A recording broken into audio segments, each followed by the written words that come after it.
امروز قراره در مورد بخش دابلیکیت کراس تیبل و اکسپورت صحبت بکنیم رو خود ورکشیت و ببینیم این آپشن ها چجوری به ما کمک میکنن که بتونیم سریعتر کارا رو پیش ببریم. یه زمانی شما نیاز دارید که یه فرمتینگ خاصی رو ویژوال پیاده کردی، حالا بخش فرمتینگ هم بعد شما در موردش توی این ویدیو یه گریز کوچولو در مورد فرمتینگ خود شیت صحبت میکنیم. اما فرمتینگ مبحث خیلی گسترده‌ایه که توی ویدیویی یا یکی یا دو تا ویدیو به صورت کامل در موردش صحبت میکنیم که مثلا میخواید همون فرمت رو همون شیت دیگه‌ای پیاده سازی بکنید و ازش استفاده بکنید، نخواهید دوباره برید همون کارا رو انجام بدید.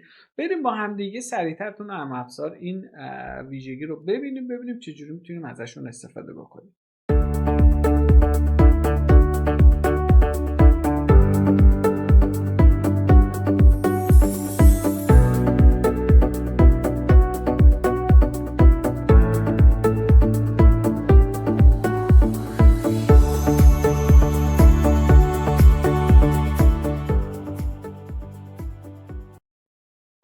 خب تو بخش اول من میام همون ساب کاتگوری با میزان فروش رو با همدیگه میندازم، سواب میکنم، قشنگ اینترویوش میکنم. خب بالا سورتا هم بود که میدونستیم سورتا هم از اینجا استفاده بکنیم. سورتا هم رو هر بخشی به صورت جداگونه ما یاد گرفتیم چجوری میشه اعمالش کرد. خب حالا داستانی که وجود داره، من از همینجا میخوام یه دابلیکیت بگیرم. از بالا گزینه دابلیکیت وجود داره که خب یه دابلیکیت بهت میده با همون اسم ولی خب دوش میکنه.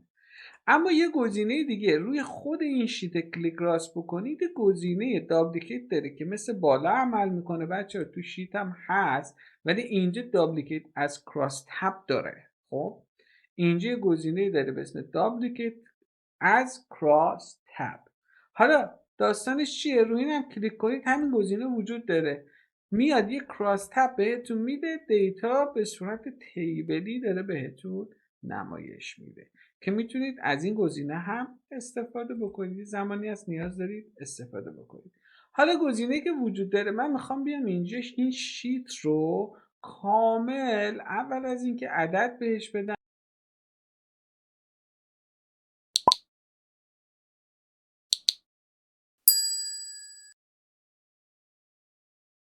خب روی خود ساب کاتگوری کلیک راست میکنیم، گزینه فرمت رو میزنیم، سایزش رو بزرگ میکنیم، سایزش یا رنگش رو تغییر میدیم، سایزش رو بزرگتر میکنیم. اوکی. خود این فرمت رو من میخوام نگه دارم. برای مثلا یه چیز خیلی ساده ایه، یه فرمت خیلی ساده ایه میخوام بیارم روی یک شیت دیگه پیاده سازی بکنم مثل شیت 3. میام روش کلیک راست میکنم، کپی فرمتینگ رو میزنم، اینجا میام و پیست فرمتینگ رو میزنم. خیلی راحت، یه چیز خیلی ساده یا بچه، ولی مثلا ما بخوایم ابعاد بزرگتری یعنی کاستومایز خیلی بیشتری اعمال بکنیم، اینجا نیاز داره که ازش استفاده بکنیم. خب قابلیت های دیگه مثل دابلیکیت و دابلیکیت از کراس تب رو با هم دیگه دیدیم. بخش فرمتینگ هم دیدیم، یه بخش خیلی ساده ایه که شما رو شیت میتونید به راحتی هر کاری فرمتینگی که انجام دادید اینجا کپی کنید و توی شیت های دیگه پیاده سازی بکنید.